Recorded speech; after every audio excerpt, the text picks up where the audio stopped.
RMP పీఎంపీలపై BRS హయాంలో ఎలాంటి కేసులు లేవని, కాంగ్రెస్ ప్రభుత్వంలో భయభ్రాంతులకు గురిచేసి అక్రమ కేసులు పెడుతున్నారని మాజీ మంత్రి హరీష్ రావు ఆరోపించారు.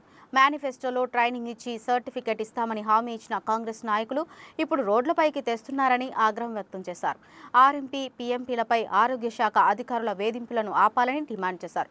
ఇందిరా పార్క్ వద్ద ధర్నా చేస్తున్న వారికి మాజీ మంత్రి హరీష్ రావు మద్దతు తెలిపారు.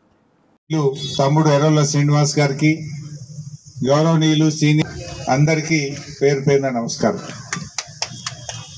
ఈరోజు రాష్ట్రంలో ఏ వర్గాన్ని కదిలించినా కలనాయి. ఆనాడు కాంగ్రెస్ పార్టీ ఎన్నికల ముందు అనేకమైన హామీలు ఇచ్చింది.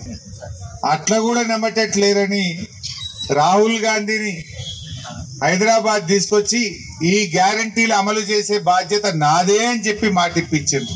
రాహుల్ గాంధీని కూడా నమ్ముతారో నమ్మరో అని సోనియా గాంధీతో ఉత్తరం రాపించిండ్రు. నేను మీ తల్లిగా ఉత్తరం రాస్తున్నా, మేము ఇచ్చిన గ్యారంటీలన్నీ అమలు చేసే బాధ్యత నాది అని ఆ తల్లిగారు ఉత్తరం రాసింది. ఇప్పుడు ఆ తల్లిగారు మాట్లాడతలేరు. రాహుల్ గాంధీ అయితే రేవంత్ రెడ్డికి అపాయింట్మెంట్ ఇస్తలేడు. 11 సార్లు పోయి ఢిల్లీకి, అక్టోబర్కి వెళ్ళి ఇప్పటిదాకా 11 సార్లు ఢిల్లీకి పోతే రేవంత్ రెడ్డికి అపాయింట్మెంట్ దొరకలేదు. దర్వాజా బంద్ అయిపోయిందట. ఈయన సంగతులన్నీ అర్థమైనాయి ఢిల్లీలో. ఈయన అపాయింట్మెంట్ దొరకక పోతుండు వస్తుండు.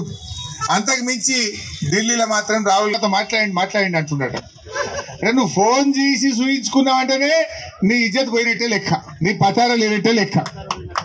ఇప్పటికైనా నేను కోరుతా ఉన్నా, రాహుల్ గాంధీ గారు, సోనియా గాంధీ గారు స్పందించి మా ఆర్ఎంపీ పీఎంపీలకైనా ఈ రాష్ట్ర ప్రజలకు ఇచ్చిన అన్ని హామీలు అమలు చేయించాలని చెప్పి నేను ఈరోజు డిమాండ్ చేస్తా ఉన్నా.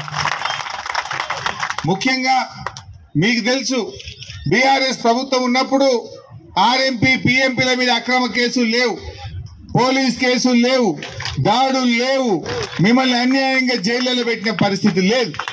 కానీ కాంగ్రెస్ వచ్చినాక నిద్ర పట్టలేదు.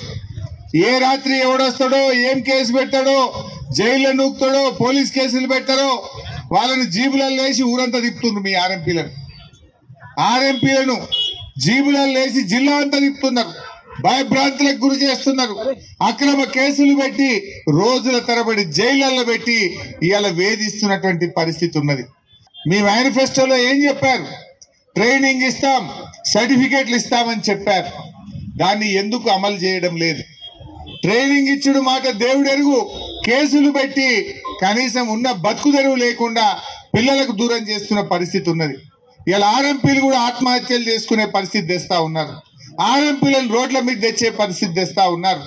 ఇప్పటికైనా రేవంత్ రెడ్డి మరి కళ్ళు తెరవాలని వైద్య ఆరోగ్య శాఖ మంత్రి దామోదర్ రాయనరసింహ గారు తక్షణమే అధికారులకు ఆదేశాలు ఇచ్చి డిఎంఎన్హెచ్ఓలు వేధించకుండా చూడాలి, అక్రమ కేసులు పెట్టకుండా చూడాలి, వీళ్ళకు శిక్షణ ఇచ్చి సర్టిఫికెట్లు ఇప్పించాలని చెప్పి నేను డిమాండ్ చేస్తా ఉన్నా.